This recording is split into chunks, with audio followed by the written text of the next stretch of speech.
Gelecek dağların merdi, ömrü yollarda geçerdi. Kefensiz mezar isterdi. Ecel geldi hiç zamansız. Ecel geldi hiç zamansız.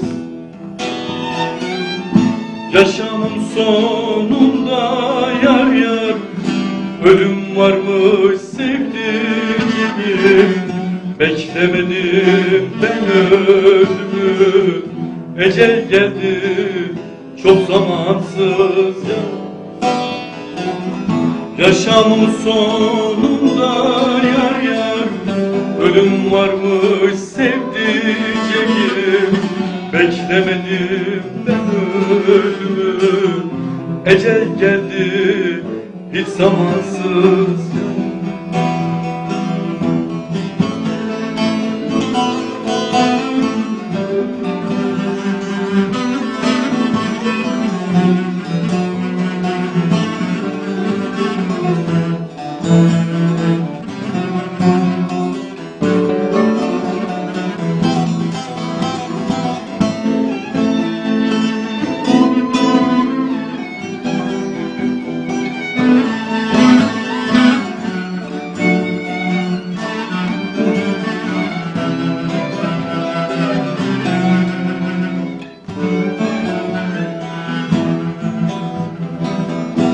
Gözlerime kanlar doldu, bu ayrılık zarı oldu. Ölüm geldi seni mi buldu, bu gidişin kötü oldu. Bu gidişin kötü oldu.